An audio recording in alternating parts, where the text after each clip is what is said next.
We have a very esteemed and competent panel here with us today. But before introducing our panel members, I just wanted to introduce myself and my co-moderator. So my name is Marit Palovirta. I'm from the Internet Society, from the European Regional Office. And this is Tommi Kartavi from the Finnish Hello. Municipalities Association, Director for Information Society, and also dealing with connectivity issues. We have here in the panel Uche Seturi from the Georgian Small and Medium-Sized Operators Association, who are currently conducting an interesting project in this area. We have Deputy Minister Georgi Cherkierisvili, sorry, who has kindly agreed to also talk about from Georgian perspective, from government perspective, what kind of activities, promotional activities they are doing to advance connectivity. We have Jan Röge, who is the newly appointed director of a new EU office, European Commission office on broadband competence. It's called the Broadband Competence Office, so a kind of advisory body to member states. We have Lise Fur, Director General from ETNO, the European Telecommunication Network Operators Association. And finally, we have Luca Belli, a researcher, academic, head of internet governance from FGV Diretorio, so from Brazil, but also very much influencing the internet governance activities in Europe. Before going to our panel, I wanted to simply frame the discussion a bit. So some of you might be asking, well, why are we still discussing connectivity? We are in Europe, in most cities, we have decent connectivity. But in fact, if you start looking at the numbers, there's still a very steep gap between especially rural and urban areas, even within the European Union, and also then in the neighboring regions, and Eastern Europe, Southeast Europe, very much so as well. And in this workshop, so we will be, of course, addressing regions without any internet connectivity, but especially in the European Union, there are regions with, and villages, perhaps cities with unsatisfactory internet connectivity, so areas where perhaps quality is not sufficient to use services, etc. So this is also very much in the scope of our workshop. I'm going to quote some numbers from a recent European Digital Progress report that was just published a couple of weeks ago by the European Commission. This is EU data, but I think it gives us a good indication on the gap between urban and rural areas. So whereas in Europe, there's good basic broadband coverage, but let's be honest, basic broadband, we're talking about 256 kilobits. It doesn't really help us very much if we want to access complex services or video content, for example. In terms of the next generation access, which the European Commission defines at more than 30 megabits per second, we have in urban, or in total EU, 71% covered. So that sounds like a very good number in terms of international comparison. However, if we look at the rural areas in the European Union, only 28% of rural areas are covered at these speeds. So there's a significant gap there. Similarly, in mobile, so in 4G, we have overall 86% coverage in the European Union, but in rural areas, only 36%. So I think if we think about the way our societies are evolving today, we have more public services online, e-health, e-learning, tax declarations, and also more online content, video, etc. It's becoming really urgent that we make an effort to connect all the people in our countries so that they can all benefit from these services on an equal footing. So without any further ado, I would like to ask Jan Röge to start. And Jan wanted to start with a little video.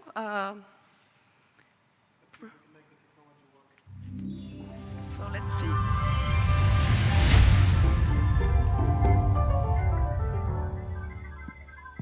Thanks a lot, Marit.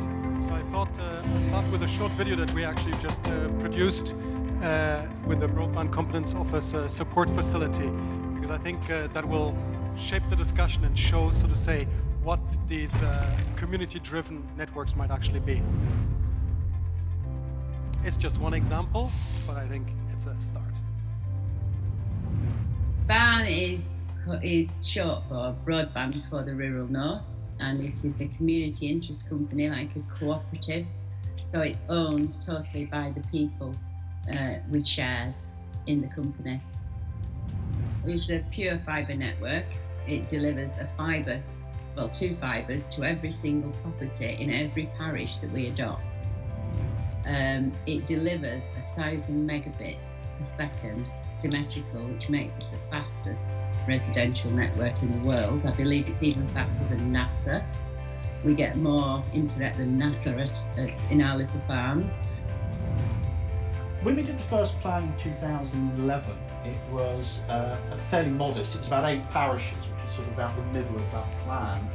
What happened was, as soon as we actually started going active and people saw things happening, the next parishes along, and these ones around the corner and those ones up there, they all started saying, why can't we join in?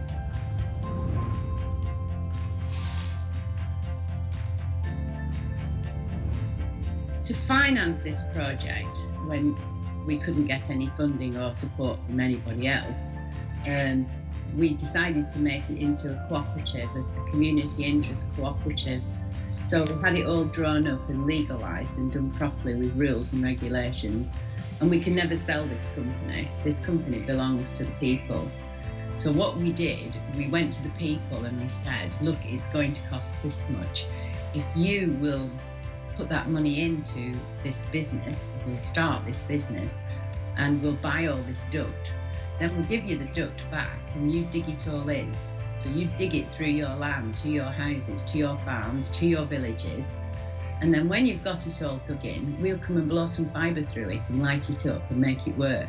And where it's a landowner or a farmer and they've got a lot of digging to do, they can get paid at £1.50 a metre in shares. So we don't pay them any money, but we pay them in shares. They pay £150 for the connection. In some cases, it might cost us £2,000 to connect that house, but they just pay £150.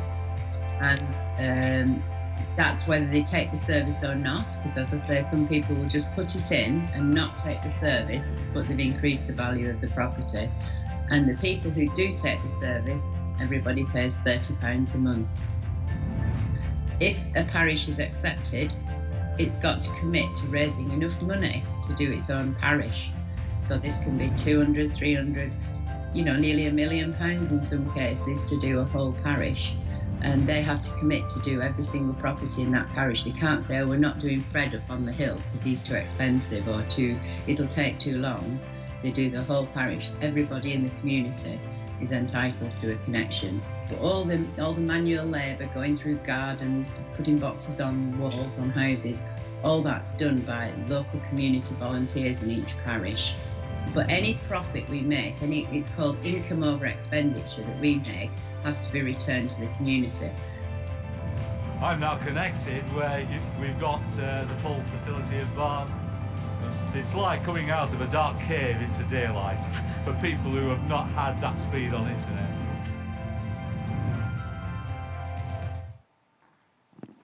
Okay, so I thought the video tells more than a long speech because it's a real case example, and there's many others. And I think Luca later will talk about the many others. But I just wanted to show one example of how in the EU such community-driven initiatives have worked. And now I want to go back to why Marit kindly asked me to be here today. So this is one example of how, so to say, investment shortcomings in rural areas can be overcome. Because, as Marit said, in rural areas in the EU, the connectivity at new generation network speeds is less than 30%. So there's a real investment gap, if I may say. And this might have many reasons, but the main reason, of course, is that there's no business case, that private investors don't want to go to these areas because the business case is not attractive enough. So the EU, as well as many member states, have in fact created many incentive schemes for investing in such zones. Despite the existence of these funds, and I will just give 2 numbers on this, but in the past, the EU invested about €2.5 billion to connect broadband in underserviced areas in the period 2007-2013. And in the period 2014-2020, there's about €6 billion for such investment. But that money, and the $2.5 billion, not all of it was used. So it's a real shame when you think that there's still underserviced areas, but the public money that is there to bridge the funding gap is not being used. And so they made an analysis, why is that? There are many reasons, but the three main reasons are that the people in these local communities have not the technical skills, don't have the legal skills, and don't know how to do the public procurement. As I said, there might be more, but these are the three main reasons. And so the EU has said, okay, many have actually managed to overcome these issues. Can we not share this experience? And so they set up the Broadband Competence Office Support Facility, where I now work, to share this best practices, to exchange and enable and empower the competence offices in the member states and in the regions in the EU to accelerate the rollout of broadband by exchanging best practices, training on the state aid rules, etc., etc.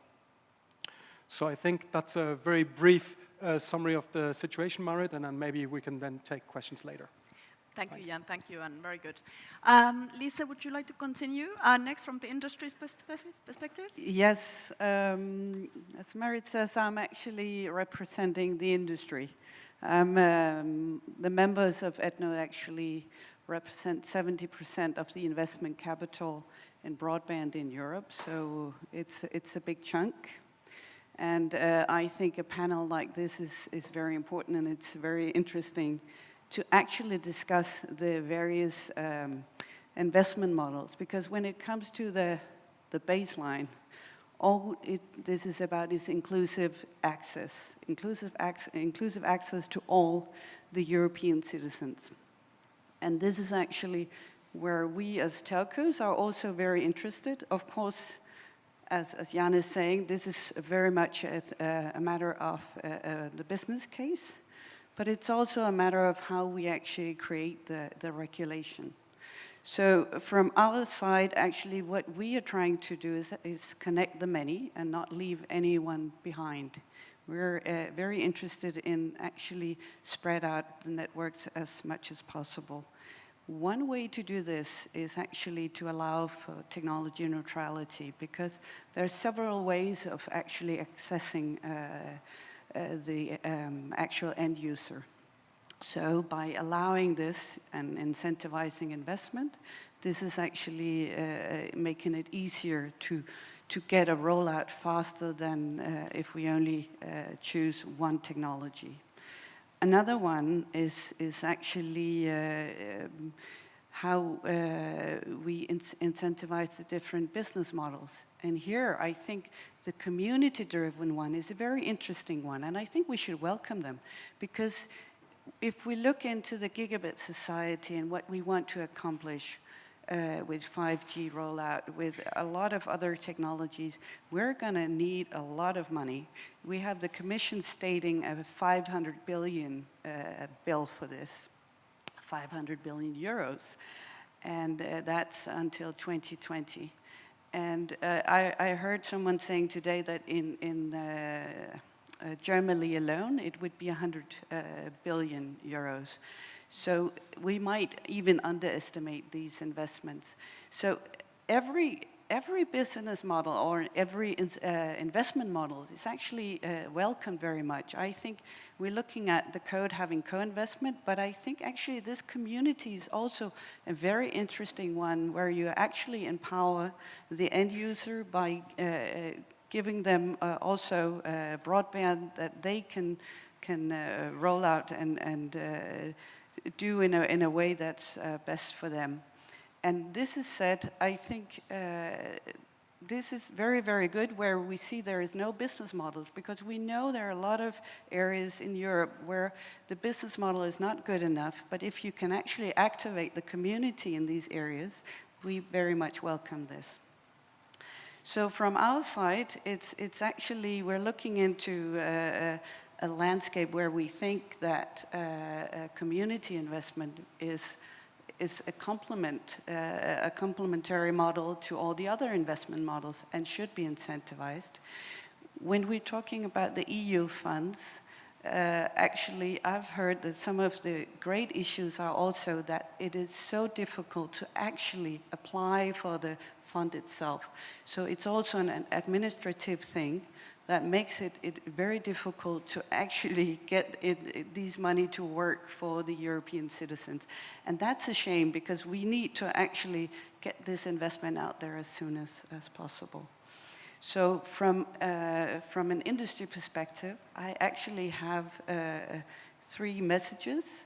I think technology neutrality will be key for everything and also for the community investment models. So if we can actually have as many technologies to reach the end user, that's good. I think we should incentivize all investments. And the third one is that I think this last community investment model is a good complementary model to all the others. Thank you, Lisa. Very encouraging thoughts there from the industry. We are happy to hear that. Next, I would like to ask Luca Belli, who has done quite a lot of research in the area of community networks, to comment on this issue and perhaps explain a bit more in detail what these community networks actually are and how they operate. Yeah, thank you. Thank you very much. So first of all, I think it's very clear that the topic is quite new on the one hand, because there is a lot of interest on community networks lately, but there are community networks operating since almost a decade. So we already have some good material for research, and it's very fascinating to do research because there are very different facets of the same issue: technical facets, economic facets, social facets, and obviously also legal facets involved. To try to coordinate all this research, first of all, at the IGF of the United Nations, the United Nations Intergovernmental Forum, we have created a working group on this, the Coalition on Community Connectivity, and you find the reports and copies are there for free, or you can also simply Google Community Connectivity PDF, you find it and you can download it for free. And so I would like to start by telling what are community networks and why are they necessary and what are the benefits. So community networks are basically crowdsourced bottom-up initiatives. They are networks that are developed by the community for the community, as the video was showing before. And this basically means that individuals that live in some specific area, they try to coordinate their effort and to design, implement, and then maintain the network. And that this could be done by regular citizens, by entrepreneurs, NGOs, even by some local administrations. So the community, the very focal point of the network is the community. And that is an extremely important point. I will discuss it a little bit more in the presentation, in the talk. But the focal point is this, that the network is designed by the community to meet the needs of the community.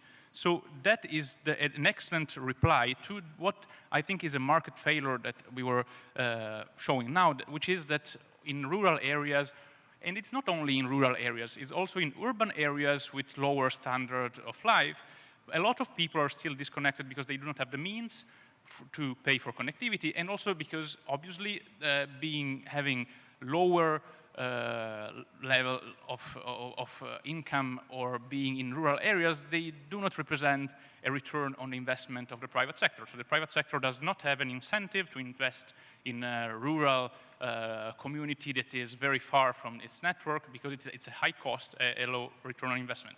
So that is, it's a market failure, and what we have seen also that the subsidies that are available are not used is another failure, because if you think about the fact that there is money, but it is not used, I think to me means that the paradigm, the model, the traditional model we have been using so far has limits. And those limits are very clear, and the fact that there are still 4 billion unconnected individuals out of 7.5 means that those limits are quite evident.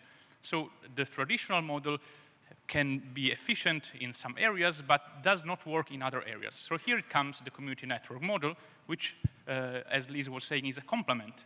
There is no it's not a competitive model, it's a co-petitive dimension, meaning that they all work together, although in different ways, to achieve the same outcome. And how does it work? Basically, people, they design, they implement their own infrastructure, and so it's a different paradigm because they are not the last mile of the network. They become the first mile of the network. The community is the first mile. They develop the infrastructure as the video was showing. And the very amazing thing about this is that it's not only development of infrastructure. There is a wide range of positive externalities, linked to the development of the infrastructure by the community, which is really impressive because it is not only a great capacity builder. People understand how the network works, they are involved, and they build it.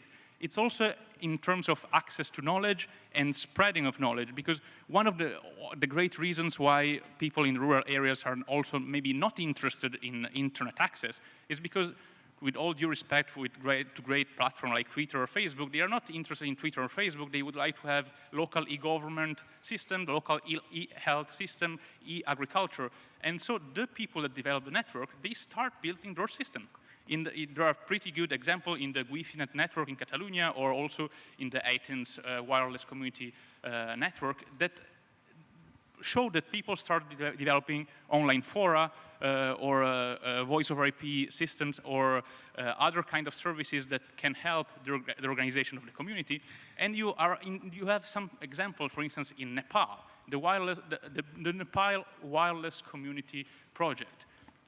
It's now developing smart villages, meaning that together with connectivity, they also develop e-health for people that live in Himalaya, and you can imagine how easy it is for a community living in Himalaya to have access to basic services, not even connectivity. So thanks to the development of the network, you also have e-health, e-agriculture, e-commerce, because local producer or developers can trade and share their services. So I think it's a very interesting initiative, and I'm very happy that we are finally giving the consideration that it deserves. Thank you, Luca. Thank you. Jan, did you have a comment? You made a sign? Yes, just to complement what Luca was saying. In fact, there's a second part to the video, but I wanted to cut it short here, where she talks about what has this achieved. I mean, yes, now we have 1 giga at the farm, so what does it mean? And she talks about how young people that had left the community are coming back, and how some more elderly people that were supposed to go to the city to get health care now can live at home because they can get, I mean, the operation, of course, they got in the city hospital, but then for the follow-up, they could actually stay home. So that this has actually strengthened the community. So as Luca said, there's these externalities, which is not just megabits per second, but it's actually people's lives. Thank you. Strengthen the community as itself. Yes. Also socially, it also redevelops all the relations amongst community members, because elderly people are with youngsters looking at how to dig trenches and how to put antennas. So this is also a very positive social impact. And at this stage, so we've kind of gone through the background here. So we have some words from the governmental organization side, industry, and we have now heard about the community networks example. Do you have any questions at this stage? Any comments? Anything you'd like to share? If not at this stage, I would like to offer the floor. So we have here a very concrete national example, and I think up until today it has been very successful. I would like to welcome the esteemed Deputy Minister of Economy and Sustainable Development of Georgia, Mr. Georgi Cherkesishvili. And I would like to ask you and Ucha here to talk about the Georgian example, and especially I think the role of government in Georgia has been very positive in facilitating this process. So please. Yeah, thank you first of all for giving opportunity to discuss this issue here, and this is very crucial for the government structures and government agencies how to be involved in this process. First of all, I will come a bit before this initiative, what the Georgian government did last year to start this broadband infrastructure provides this programming and to cover all the country. Before this, the government started to stimulate some business initiatives and some innovative projects, and then there was the core directions we are to keep this and to spread this over the country and in the rural areas. And you know that Georgia is a mountain region, and it was crucial to keep these people in these mountain regions and to provide all services which the government was providing to all other citizens. And these projects, what they started and what we realized is that there was some initiatives and there was dedicated and then some additional services. And then someone was trying to start some agricultural projects, some guest houses, or provide some services. And then on the other hand, there was quite expensive, or there was no opportunity to find such kind of services like even internet and then to connect this or even to sell their services. And what the government started, this project was mentioned to 2016. And this will cover all country and then to provide this high-speed internet and then to build the infrastructure. The government established a separate project and team, and then there is some company who is responsible for this. And also there is this achieved that some charity fund is ready to finance this project as well. But we missed this small areas where 200 with 200 population. So this is impossible to cover all villages and all areas. And in this regard, it's very important. And we had a chance today to discuss this issue as well. That ISOC support was very important. And this is something, one case which we can spread to other places in Georgia, and especially in the mountain regions. And the initiative from the government was that this initiative came from the NGOs, and thanks to the Georgian community for this. And the government supported for the providing some equipment for these people, provide some library and space, and they are paying some amount for these providers of this service as well. And this is like the joint project where we are very happy and excited that this is like the cooperation of the NGOs, international societies, and governments, and also local governments and municipalities were also involved, so that we think that it's a huge potential for others. This is crucial for us because in Georgia, number of the tourists are increasing, and then we are providing these services, and then we need this same cooperation between this whole society. Thank you, Mr. Deputy Minister, for your comments. Ucha, would you like to talk a bit more in detail about the Tushetti or add something? Yes, thank you, Marit. Just a few points about the Tushetti project. First of all, thank you for a great idea, and our appreciation to ISOC, first of all, for this great idea, because after that we met some members of local societies, and grantor is local society members NGO. There are 50 guys there. And why it's important for this area? Because in this area it's very high mountain area, more than 2,000 from the sea level, and there are few villages, just maybe up to 100 people who are staying there. Also a northern border with Russia, and too many challenges. And a few points about the network and about memorandum of understanding and who are involved in this memorandum parties. First of all, small and micro enterprises who are operating near of this area, and also technical society members, some other guys from NGO, because we are understanding with our government, because it's very crucial, because we are losing these areas, because there are no areas without people. We're going to creating a fixed radio network, and using not cheapest but cheap equipments, because it's very important. MikroTik and some other brands. And a few points about the services. Services have to be lower one, up to 5 megabit per second for approximately $10 per month, first of all.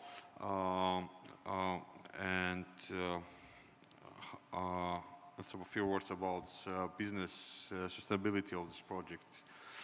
These guys, all these members are responsible for the services, and all amount is enough for this project, for this network, for development of this network.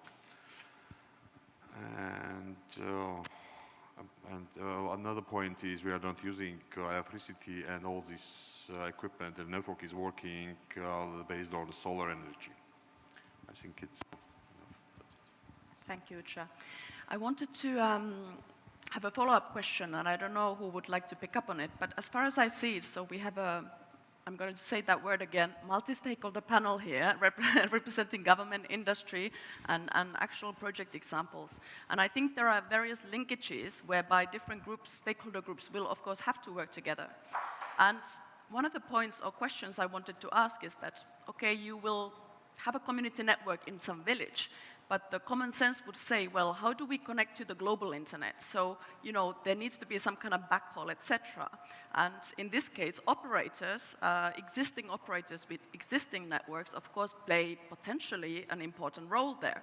So how does this cooperation go? And maybe Luca and Ucha, maybe the Deputy Minister would like to comment. Are there challenges? Is this typically an easy process, or how do you find your partner in the operator community to make your network work? Just a quick comment. So obviously it is extremely important to cooperate. As we all know, there is no successful effort that you can do by yourself. You need to have partners. So that is also the reason why I was saying that the model, the traditional model that has been experimented so far, it doesn't mean that community networks are going to substitute it, but they can work together. And actually, obviously, traditional operators are essential, or at least as backbone connectivity for local networks developed by local communities. And also administrations have an essential role, because not only the local administration may help in providing the best environment to develop this kind of initiatives, but also the central administration may help defining at least a favorable regulatory environment that reduces all the burdens that have been, and all the regulation that it has been studied and conceived for traditional operators.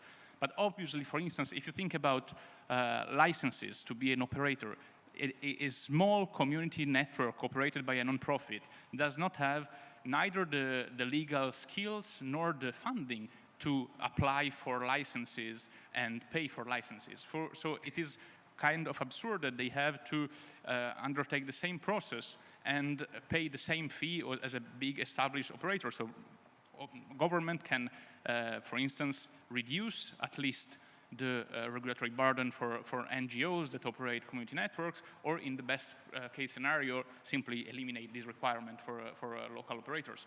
And also with regard to spectrum, the community networks usually operate with unallocated spectrum bands, and the fact that they can use them legally without having any kind of illegal activity entailed by their initiative, it's something essential as well.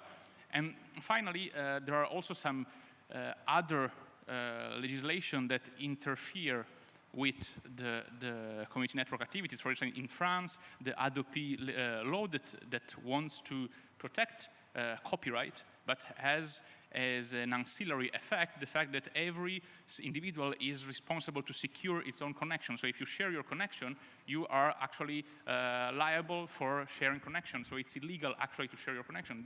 It is not even proven that it works to limit copyright infringement, but it also has a side effect to reduce incentive and possibility to operate community networks. So there are a lot of things that could be done. And I wanted to add the last very important and positive externalities that I forgot before, which is that community network also create direct jobs. The Wi-Fi network that covers the entire Catalonia region has created more than 100 jobs of people that are paid to maintain the network. So it's something that government should also consider from this perspective. I would just say that I fully agree that the regulation should be on the government level. This regulation should be very flexible and on the demand oriented and to stimulate this business. And on the other hand, there are some risks when the government, like in our case, made a decision when they are entering this sector itself. And then first of all, it should be realizes that whether this is providers of these services, they are ready or not, and then what they have this capacity. And there should be also some incentives that from the government side for this, first of all, to these providers of the service. And this is the last stage, when in the last point, when you are taking responsibility to provide this service. And in the long-term perspective, this is also very important, that when you create this business and when you create this job or this sector, even in these rural areas, there should be some step out from the government. Because if there is some market and you created demand, you created some infrastructure, and you see that there is some opportunities for developing the even smaller, there is no role for the government. You should step out. And this is what we fully recognize, and we are working on these issues as well. Thank you. Lise? Sorry, Usha. I'll come to you next. Okay, Usha, would you like to complement first? Just a few points for follow-up about the Georgian case. First of all, my members, I'm a CEO of the small and medium enterprises, and my members understand the importance of the social responsibility, and they are ready to give a connection for all these members. That case we have in the case of Kaheti, because this our member of the understanding Freenet. And I'm not sure about the employees, because this fund just have 2 employees in his, we understand the importance of the OPEX, but I think we have also very good, another point is related to legal environment. I mean, the market is quite open. You don't need any permission or licensing for our government. You just need a simple authorization, that's it. And for using these radio waves and so on. Another point is related with local authorities. They give permission without any extra monies and so on. I mean, for the masts and some other equipment related with the network. I'm almost tempted to say welcome to my world, Luca, on the regulation part. But actually, I must say I agree. We should not create barriers that are unnecessarily burdensome for these kind of networks. I think that most of the regulation that's there is actually to protect the end user. So it's quite complex, and it's not easy to actually say where to cut the cake, so to say.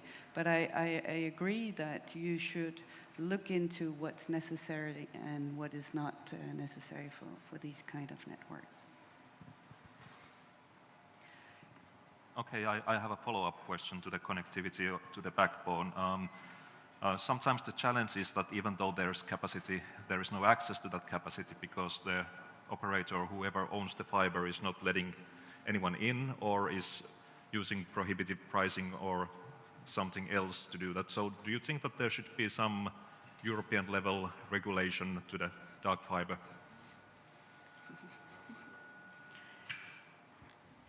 Our market is fully regulated. I mean, the ex-ante regulation for the access, for using the ducts and 2 per megabit per second, I mean, tracked inside all these ducts. That's why it's not a really big problem. Maybe we can speak about the prices. Maybe it's a little bit higher that my members like to have, but anyways, it's fully regulated. I mean, the access is not exist. A problem of the access to the network is not exist.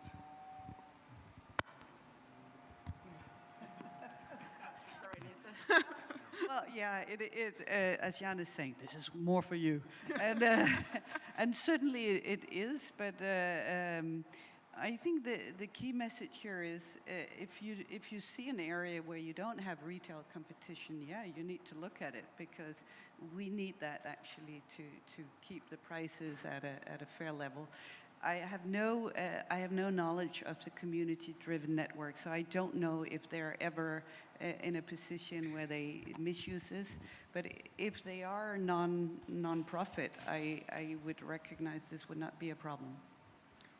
Maybe then I can comment on this, because I was thinking in terms of the access of the community network connecting to the backbone, which was your question. But reversely, Luca, I'm afraid it's not always so easy in the EU. If the community-led network, I'm talking about EU, has received a subsidy, so state aid, then they're under the obligation to open the network to third-party operators, because they become a telco operator. So as soon as they have received aid, then their network has to be open, which makes the operation, as Luca quite rightly said, for the community-led network much more difficult, which is one of the reasons why many of the community-led networks actually prefer not to receive aid, to do it with their own funds, so as to avoid some of the regulatory requirements. Yeah, just to complement this, I think that the important issue about community connectivity that we have to have in mind is that the fundamental element is the community. So they should be left free to decide how to develop their network and how to structure it. And the fact that many of them are perfectly okay with opening network, and actually in the declaration on community connectivity that we have developed at the IGF, we also specify that network should be free with free peering and open access. But here I speak not from EU examples, but from evidence. For instance, in Brazil, where I'm based, many communities decide to develop intranets because they think that that would be very useful for the community to have local services.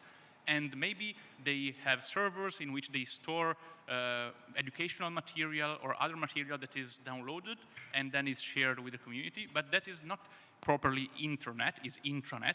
And that is what the community wants. And in that has a very good impact on the community as well. And so I think that the community also should be left free to decide democratically how they want to structure their network. Maybe they are not connecting to the internet because what would be useful for them is not being connected to the internet, but to an intranet.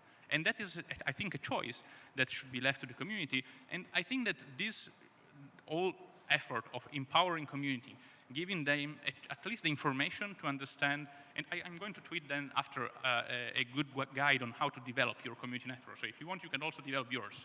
And the fact of understanding, having the information on how to do it, being in power of how doing it, and receiving educational information, being able to trade, these are exactly the kind of things that rural communities or people that live in periphery need desperately and are very hungry about, and that is the reason why they are voting for some quite peculiar people lately, because they do not have the possibility to do that things that community network could solve. So I think that is another positive externality that government should consider.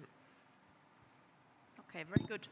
Now, I hope that you have digested your lunch and you would like to take part in this discussion and come up with some questions and comments from your side. Please, Tessel. There's a microphone there. You can queue up. I think we only have, well, we have 3 in the front, but...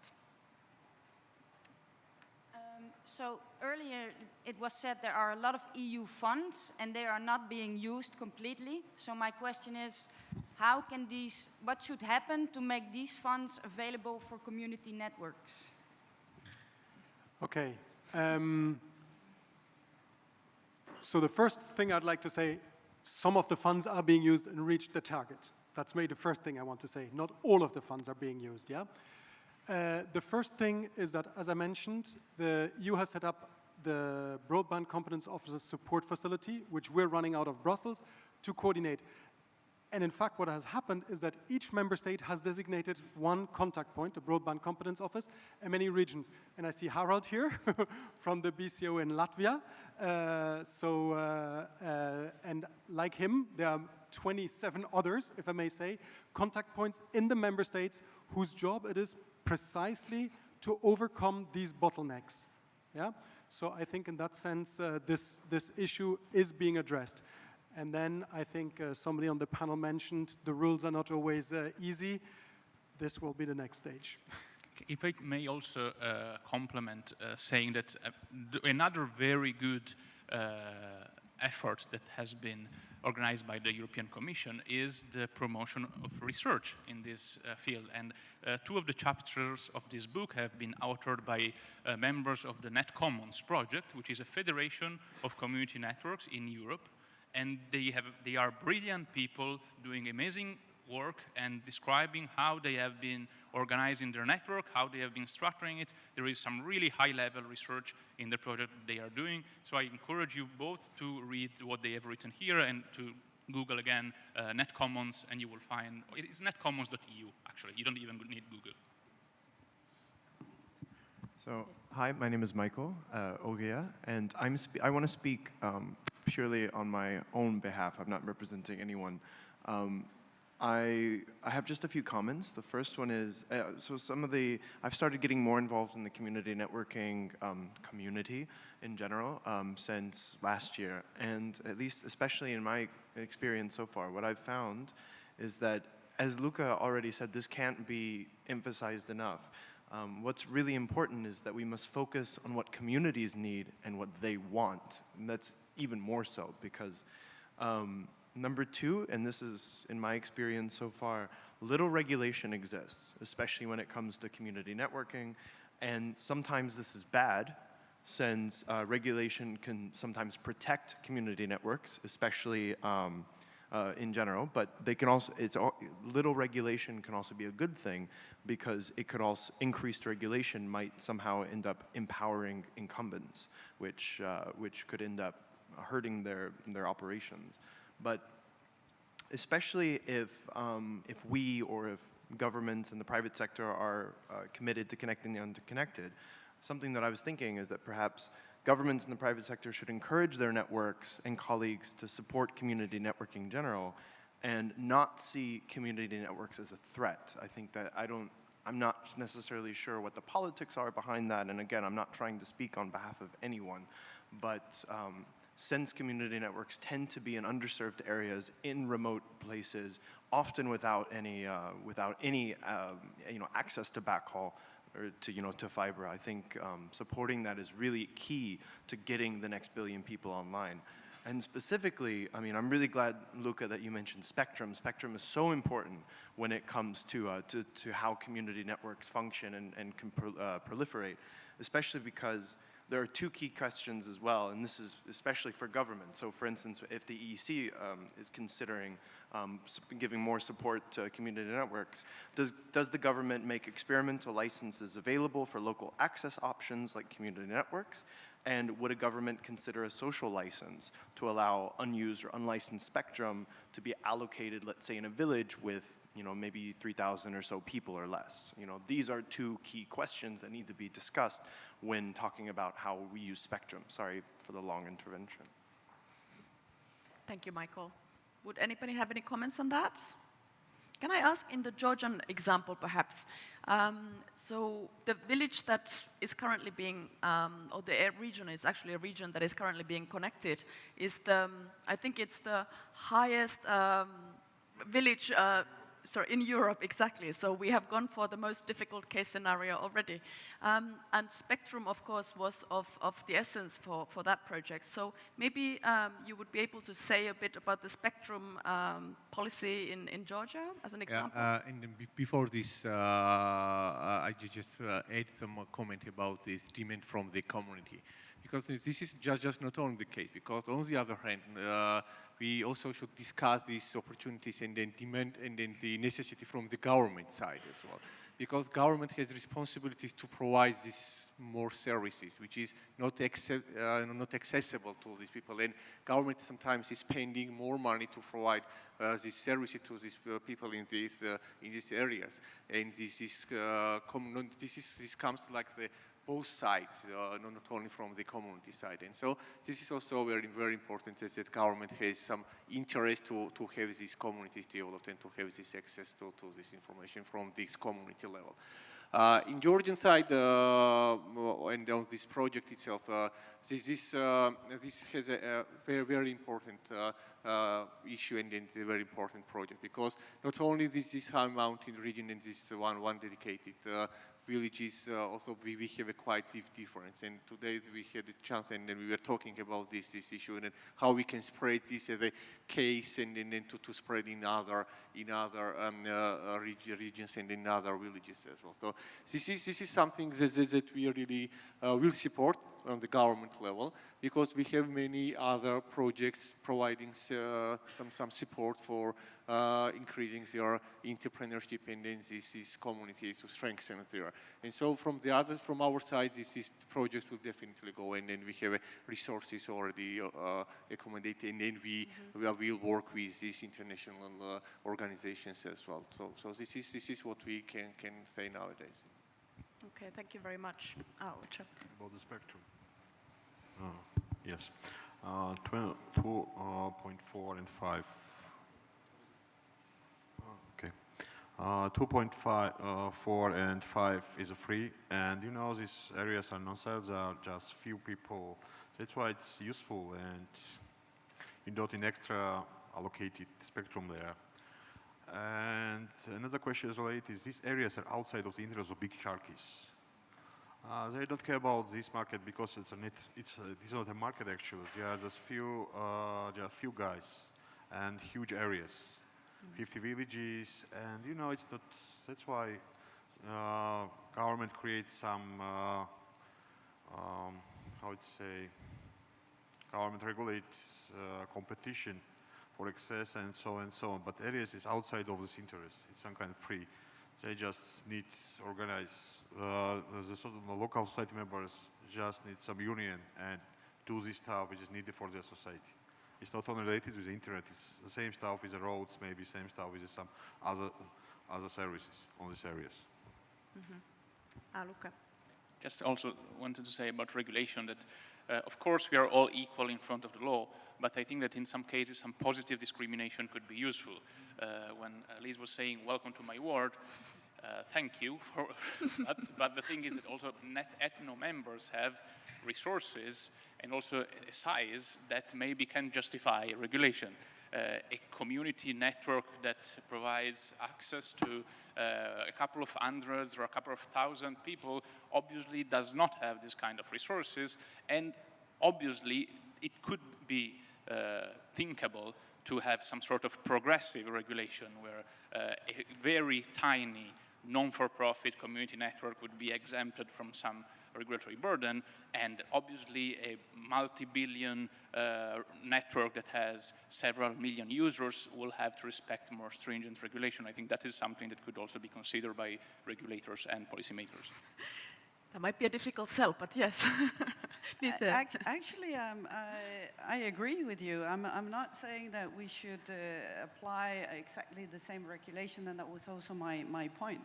The thing is, what I'm saying is I think it's important not to relax on the end user, on the consumer protection, because that is a very important part that I guess even community networks would find is utterly important, that we actually comply with these. I have another thing on the spectrum, because I think spectrum is a different beast here. Spectrum is not an endless resource. It has, it's limited. And I think while it's interesting to see how you can use spectrum for community networks, it's also a resource that's very much thought about not only by the telcos, but also, sorry, I'm speaking the wrong way with the mic. Sorry, but also with the broadcasters. So we do have a lot of stakeholders here that are interested in this resource, and I think we need to be very careful on how we actually work with this. Thank you.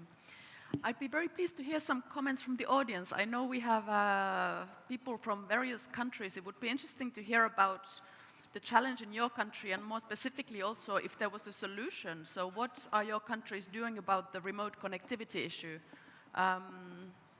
Or perhaps you're an organization who is involved in that. Okay, thank you, Stephen. Salam, please go. Yes, my name is Salam Yamout, I'm from Lebanon. We have large number of refugees in Lebanon, and I would think that community networking would be something created in heaven for them. Can you help us? Where can we go? All comments, welcome. I'm gonna tweet now the guide on how to do it, and feel free to, it's in open source, in open access for everyone, so everyone will have, starting from in 2 minutes, we'll have all the precise guide on step by step what to do to build a community network. And it's the commotion kit. If you also want to look for it before a tweet, it's commotion kit, and you have precise instruction on how to do it. Stephen, please introduce your organization as well, just for clarity. So I'm from the International Federation of Library Associations, Institutions. Some of you may have known my predecessor, Stuart Hamilton, who is a regular here.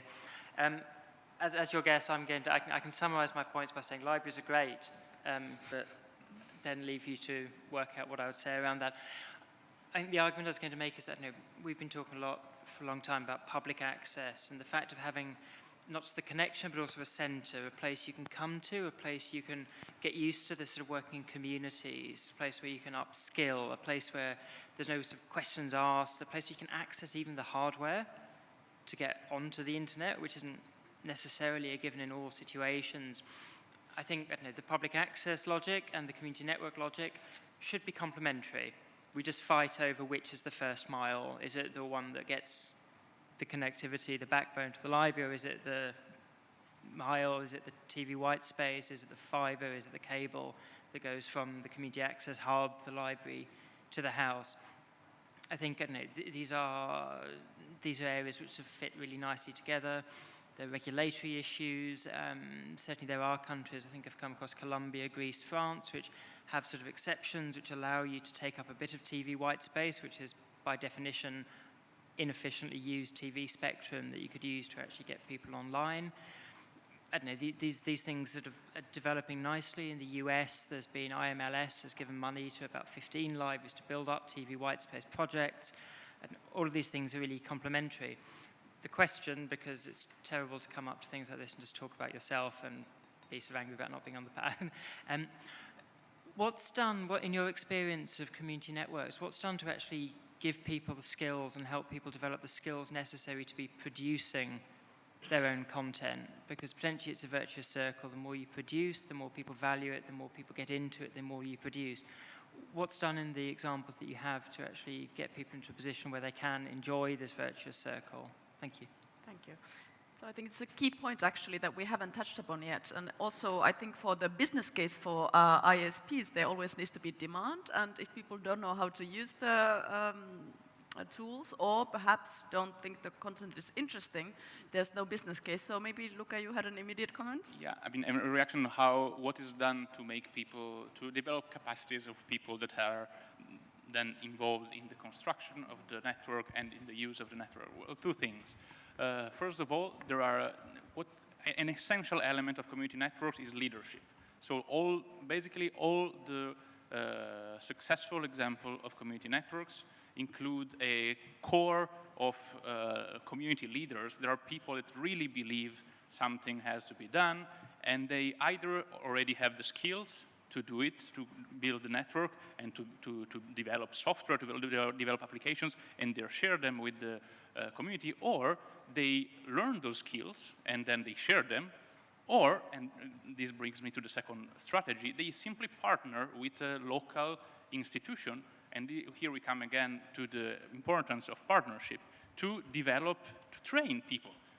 There is a crazy amount of unexplored resources, public resources, that could be used to develop partnership. Local libraries, local administrations, local hospitals, local already training centers, local schools, local universities. There is an incredible amount of public servants that maybe are already working on this, but simply have never thought about training people for the development of a community network, or that simply are not aware about this. So a good also initiative from a governmental perspective would be a pedagogic initiative, meaning perhaps including in school curricula also the development of some technical related skills that could help people, that could be maybe overambitious, but local administration could create, the material I've just tweeted is for free.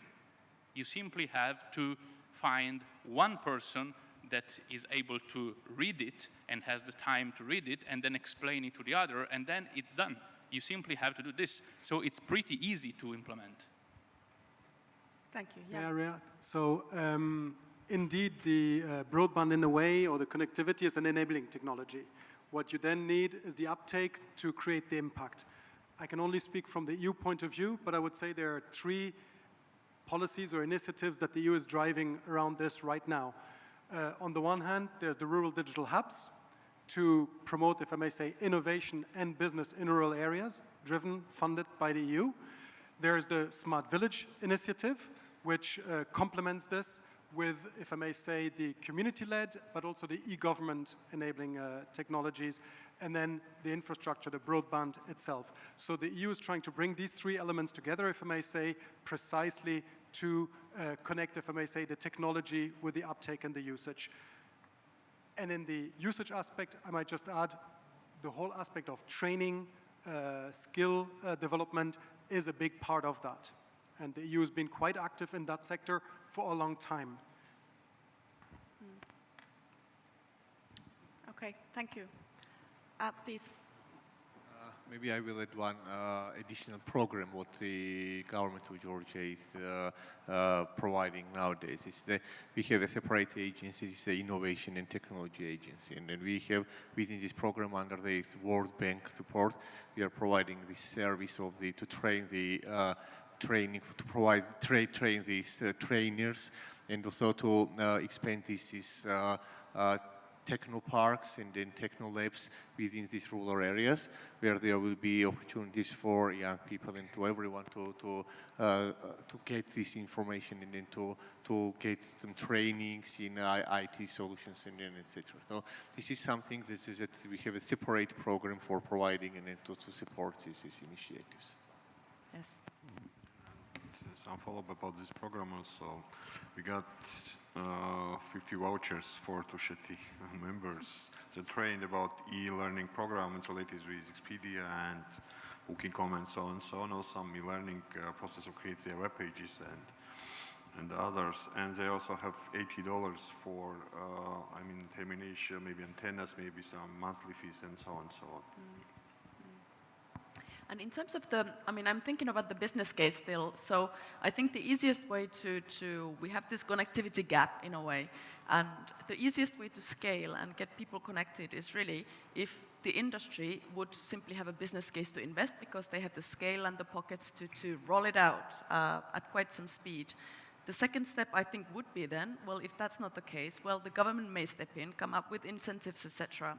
And I was just wondering to Lise about the business case. So your members, in terms of demand aggregation activities, is there some industry-led demand aggregation as such? Because one would think that that helps, it's kind of business development, if you like. Well, actually, what could be helpful is actually to have some investment incentives. Yeah. And that is, for most part, actually regulation, because most telcos are heavily regulated, and especially for the business case on rural areas where there is it's a tight business case or no business case, pricing flexibility could be an opportunity, but it's a difficult area. We don't see. We see initiatives in the code that we have right now where you look into co-investment. Co-investment is also a possibility of an investment models.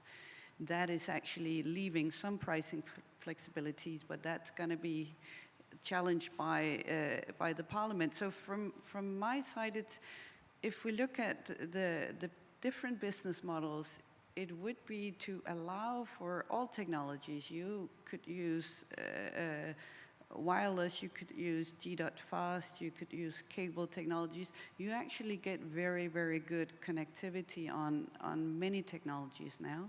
So that would be very helpful for the business case. Mm-hmm. Then the next one is, of course, different co-investment models could be interesting. And here, co-investment models has so far been very much industry-driven. It could be interesting to actually look into the community as a co-investor. I have no insight to if that has been done by any of the ETNO members, but I think it is, as I say, I think we should actually be open to all investment models. And it's important that you try to incentivize and help all the different models, both in relation to technology, but also in relation to investment. Demand aggregation? Yes.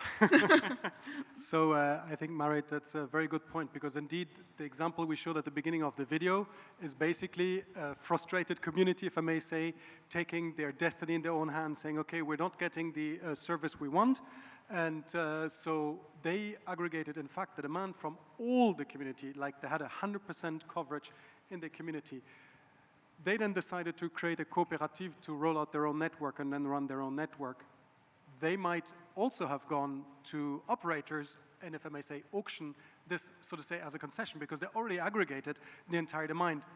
I didn't make the study, obviously. I don't know if there was or there wasn't a business case, but it's certainly an option. And there are several member states where this is government policy to encourage such demand aggregation. And the example I know best is Denmark, where the government actually facilitates through a central government-run website demand aggregation of underserviced areas. So the government pre-identified the underserviced areas, which they define as less than 10 megabit a second. So if in Denmark you live in one of those zones, then you can apply through the website of the ministry.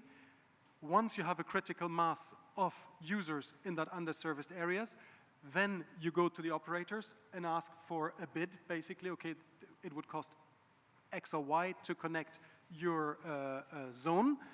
And then the community might say, okay, yes, we can, we buy the service. Or they might say, okay, we're short X thousand per household or whatever.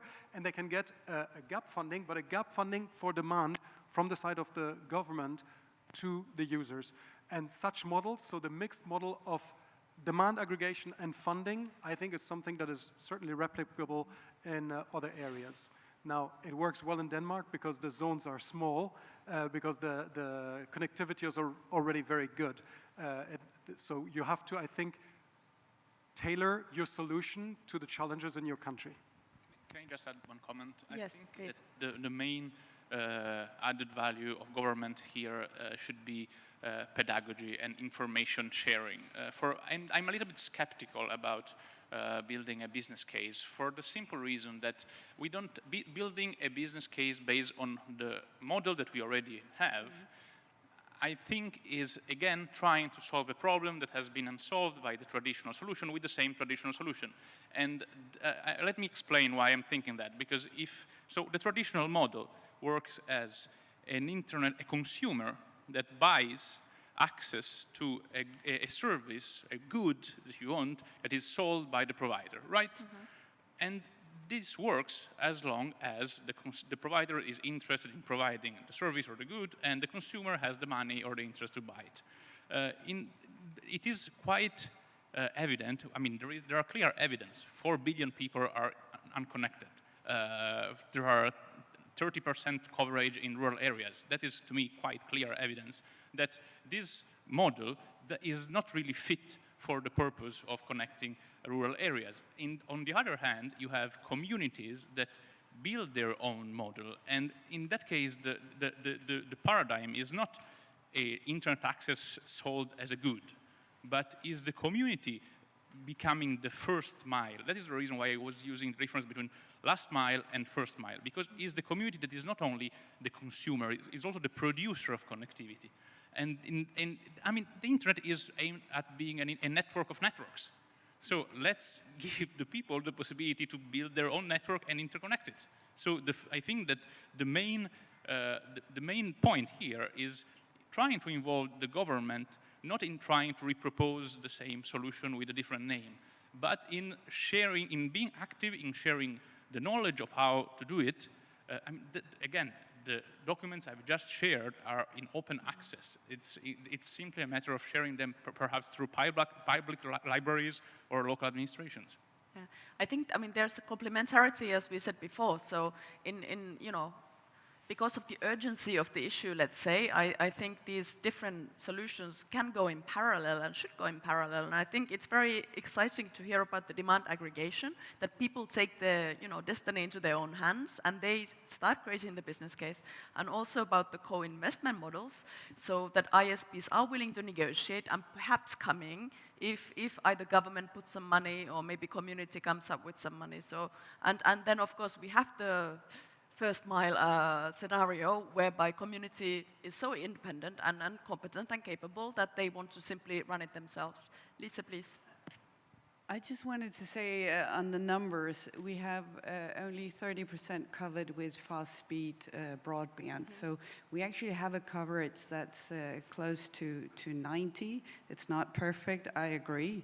I just, and I think it's very important that we look at those last 10% and say those are extremely important because we need to include everyone. Yeah. But it's not only 30% that are not covered in Europe. I'm not talking about the rest of the world, but in Europe we have quite widespread connectivity, but we need to make it better and we need to do it fast. I agree. Yeah, yeah. Please, we have a comment. Michael. Actually, Michael Ogia, that's actually a perfect segue point because for when it comes to connecting the unconnected, when it comes to especially supporting community networking, something that has to be taken to advance that we've already broached a bit is sustainability, both in terms of human resources. If equipment breaks down and it's far away from cities, let's say, do people have the ability to repair that equipment themselves? Are they empowered with that knowledge? But aside from that, it's also the basic electrification, because a lot of the community networks around the world, or a lot of the remote areas, they don't even have access necessarily to grid electricity, much less to so how can one power routers or devices if they don't even have the electricity to do it? So supporting electrification, supporting specifically renewable energy. I love the fact that in Georgia you're already powering it with solar panels. The IXP in Armenia, Armix, they're already using solar to help to lower their energy costs at the Internet Exchange Point.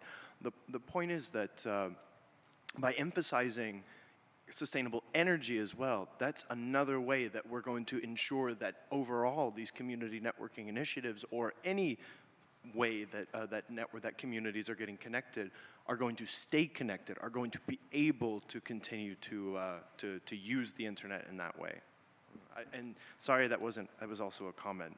I guess a question would be, is there any, do you have any frameworks, or do you have any mechanisms, either from the government or from the private sector, that you can speak to that could potentially support this kind of renewable energy or electrification to help community networking? Do we have any energy experts? As more of action, Michael, to be honest, we have no another choice, because all these ones are on the top of the mount. It's yes. Difficult, because you have to look for these solar panels and all this stuff. And also probably there is geographical specificities, because in the south this is possible, but if you go to the sparsely populated areas in the Lapland, maybe not so interesting as a solution. This has nothing to do with why I'm here, but in my previous job, I had an assignment with the government of Nigeria for an e-schools project, and the project didn't happen precisely because of the capex cost of solar panels. It's the solar panels that killed the project, and the fact that solar panels kept disappearing. So this was in fact the major bottleneck. It's exactly as you say, and I think you're quite right. The connectivity is not just the data connectivity, you need the power as well. And in some parts of the world, that is still a big challenge. But even though the technology of solar panels theoretically is a no-brainer, if I may say, in many parts of the world, but the capex is really quite high, but also the fact that they're easy to carry away and are quite handy for many other people apart from the school makes it tricky. Comment. Just first of all, I would like to thank Michael for raising the issue and also for being so vocal in keeping on raising the issue because there is a clear connection between the two things, and I think that the sustainability agenda should consider this. And indeed, I mean, for instance, I will make again the example of Nepal, where you can imagine if you have to climb some Himalayan mountain, there is obviously no power there, and so you have to build a tower, a Wi-Fi tower with a solar panel, and indeed the greatest amount of money that you have to spend, the greatest amount of the seed money goes to solar panels. On the other hand, I think we have reasons to be optimistic because over the past, I don't know when was the project with Nigeria that you were working on, but over the past really maybe 1.5 years period, the price of solar panels as the price of other equipment that is used for routing, for instance, in community networks, has substantially decreased. So the prices nowadays starts to be, I'm not going to say that it is really cheap, but it's kind of affordable. And if you have a community of 150, 200 people chipping in, the amount is really reasonable. And if you partner with institutions, as I was saying before, you can even decrease the cost of connectivity. I would provide another example. A dear friend of mine, Nicolas Echanitz, he has developed the Altermundi network in Argentina, and they share connectivity with the University of Cordoba, which is close to, not that close, but they have a very good link to reach the university. And something very interesting, and that makes it even more sustainable, is that they share capacity, meaning that during the day, the university gets the highest amount of capacity because there are students, and in the network, people are working in the network, in the village, well, the community where he lives. But at night, where there are absolutely no students that need the capacity for which the university has paid, they get the greatest amount of capacity because there are people there using internet connection. So that makes it, I think that the great initiative of the Commission of creating your new office is to finally have some vision on this and to say if we don't organize people, if we organize people, it's not that difficult to do it, but we have to organize people to do it. Lisa, please, you had a comment.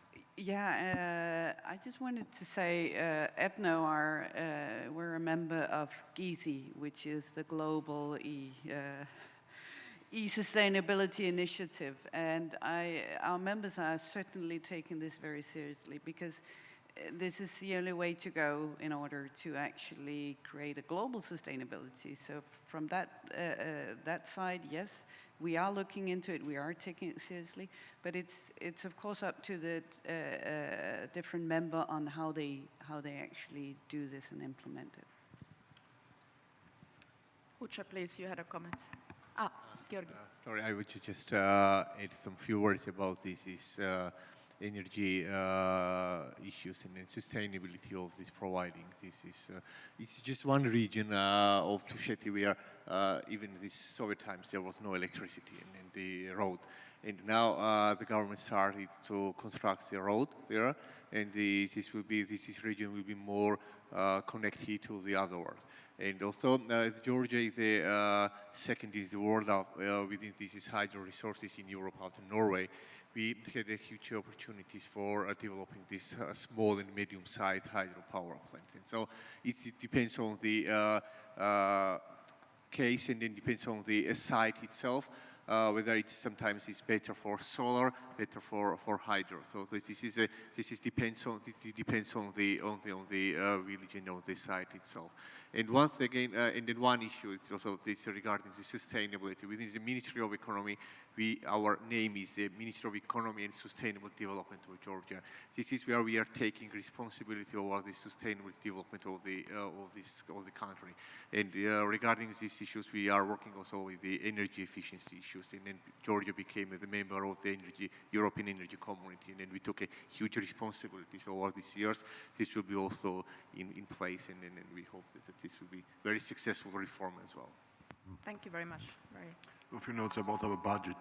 In the beginning, it was 50% of money, a full amount of the budget. I mean, the solar panels, all this related stuff. And in this year, when we bought these issues, we spent 20% for all the amount of this project. Significant. Not huge money, yeah. Yeah, significant, yes. we still have 10 minutes left. Audience, any further inputs, questions? No, lunch is still heavy on our stomachs. I wanted to explore the government and the role of policy a bit further. So we described the business case, etc. We discussed quite at some length. And we kind of said that government's role is that of a facilitator, and there are various regulatory issues that are difficult and needs to be looked at, which I think we all agree on. However, some countries, they have been a bit more radical in terms of the visionary leadership of connectivity. And I think I'm from Finland. Finland was one of the first ones who made the internet, and this is perhaps not totally the correct translation, but a fundamental right for its citizens. So they put it actually into law in writing and made the internet connectivity some kind of right to citizens. And I know that we have a couple of Finnish colleagues here who I'm going to pick on. And this already happened in 2010, so 7 years ago. What is the current status? Does this kind of top-down policy effort, did it make a difference? Is it now effective? I mean, I don't know myself the statistics, but did it work? Was there a burst in investment, and did it actually help? Yeah, well, I do know that there happens to be somebody from the Finnish Ministry of Transport and Communications in the room, so I'll leave commenting on the current status to him if he's willing to say something. But I would just want to say that even though it was in the media, they said that Finland made the internet a fundamental human right or something like that. That's not totally correct, because it was legislation on the universal service obligation. So it's not that fancy, but. Yes, Pauli Pullinen from Ministry of Transport and Communications. Yeah, this is internet access is universal service in Finland, and in 2010 it was 1 megabit per second, and then a couple of years ago it was increased to 2 megabit per second. So we can't do any 3D applications with that, but basic services, of course, we can do. The meaning of this regulation was that it's only a few people who bought that service, because private operators offered them commercial access with lower prices. That was the reality with the regulation, but however it helped that now everybody in Finland have access wherever they live. So that's the situation, and we have planned to increase it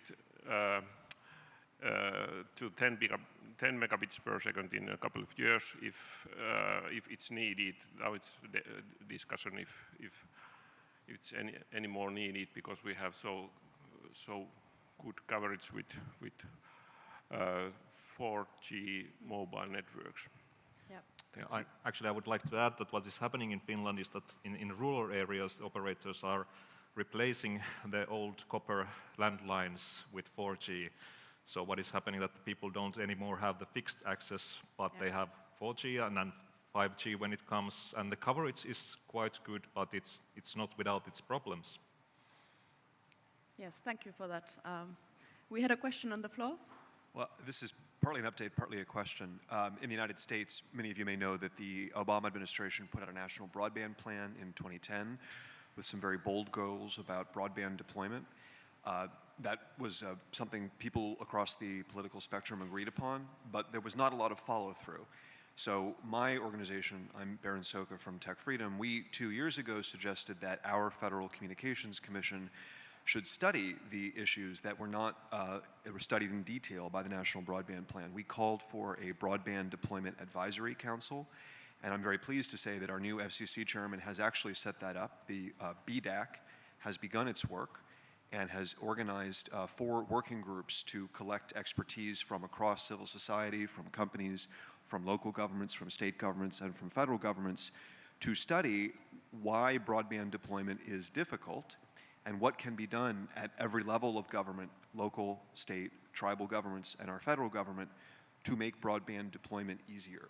So I want to make everyone in this room aware of this. I think this is a very good model for the rest of the world to follow, because even if you want the sorts of solutions that have primarily been discussed today, there's a lot of things that could be done in policy at every level, from building codes and how wiring is done in new construction, to street construction, and in particular to 5G, where you need to have a new paradigm of how to use public assets like posts and street lamps, making those fiber accessible, making it possible to use those to install antennas, could actually allow you to do gigabit speed deployment from multiple private providers without having to wire every building.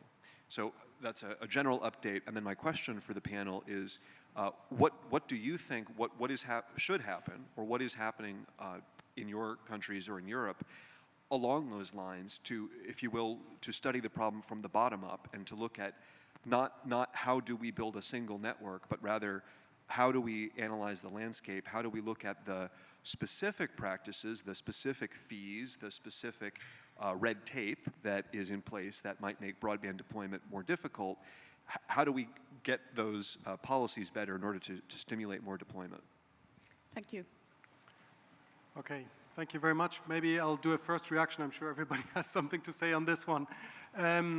But each member state in the European Union has to have in place what they call the NGA plan. So basically, what you just called the bottom up. So each government has to assess, okay, where are my shortcomings, the bottlenecks, how can they be addressed to reach the EU targets for 2020 of 30 megabit universal coverage and 50% of the population at 100 megabit. The EU is actually now thinking about new targets for 2025, but right now the NGA plans that each government has aim at these targets. And there's of course not a single answer. Each government or each region has its own bottlenecks to overcome. So this analysis has been done, and next year is in fact the deadline or the next milestone for updating these plans country by country. I mention this because these plans are also the precondition for governments to receive subsidies from the EU for investment in broadband. So the plans have to be in place and comply with EU legislation so that the countries, the governments, have access to the subsidies from the EU for broadband deployment. So maybe that answers one step on that. Thank you. Lise? Well, the EU, you had the gigabit vision, which was created before you actually starting the revision of the framework. That was followed by a lot of public consultation. So if you are to look at it as a bottom-up approach, this is the closest I think we come to this, where everyone was able to actually express what was good and bad with the current regulation, and actually also on how to reach the gigabit vision's goals.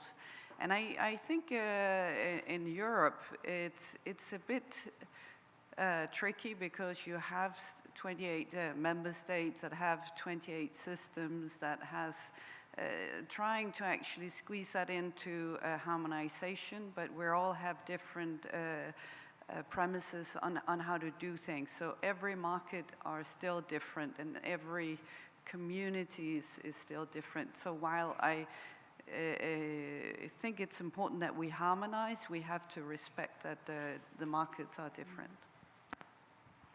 Actually, to build on this this two-letter comment, I think that is exactly the kind of mindset we should have, that is, there is no silver bullet. The fact that one approach has worked in a specific country or is working in a specific country doesn't mean that it will work in another country. There are specificities not only at the country level, but also at the community level. And another element that I think explains why, explains some of the success of some successful initiatives and both at the national level and at the community level, is the need for an integrated approach. Meaning, I think the great mistake of some countries and some governments has been to have a myopic approach and to only focus on infrastructure, thinking that if they had investment on infrastructure, everyone would be connected and using the internet very well. They have missed the creation of content and services, and first and foremost, education of citizens. I don't think it's a coincidence that Finland, that is topping the ranking of connectivity, also is topping the ranking of education. Because people, they understand how they can use the internet, they produce services and content, and they can actively participate. And another very flagrant example is South Korea. In the 90s, they launched the Korean information infrastructure, and it was an integrated approach. Yeah. Not only infrastructure, but also pedagogic initiative to teach people to be active participants of the internet. Yes. Okay, we are out of time. I wondered if there are any final comments. We are okay.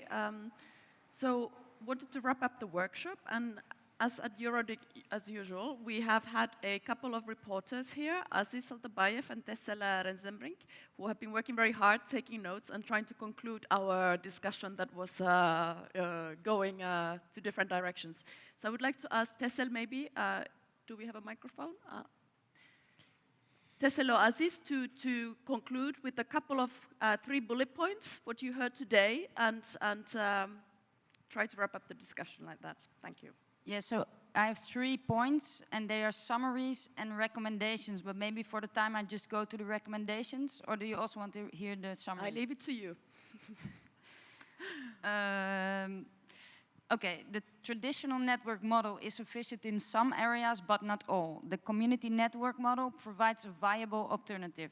The recommendation is promote the community network model as an additional model for connecting underserved areas. And the question is if you agree that this is a recommendation. We have a lot of nodding heads. There are beneficial externalities to the community network model. People understand how the network works. People not only get access to knowledge and e-services, but it also strengthens the community in itself. The recommendation is, it is important to share knowledge on how to set up community networks by making partnerships like the researcher said, as well as through NGOs and institutions like the Broadband Competence Office. So sharing knowledge is a recommendation, and the other on this point is communities should be free to decide how they structure their network. Wow. Well, that's a visionary one. If they have the competence. Sorry, if they have the competence and if it's within the local policy, I suppose, and regulatory framework. All right, the last one is cooperation is important. Everybody has a role to play. The traditional operators provide the backbone. Governments can promote community networks and provide a favorable regulatory environment. A recommendation, I think this was the strongest of all, is to reduce the regulatory burden for community networks. Make social licenses to operate available, and free access to unallocated spectrum bands. And this last one about the spectrum bands was under discussion. Some people agreed with that and others were against it. So that's contested. Yes, yes. I think exactly. That's an ambition from the community side. Probably not reality today, but yes. So thank you very much. Thank you, Tessel. And thank you to all of our panelists. We have a coffee break. We're 5 minutes into it. So thank you very much, everybody.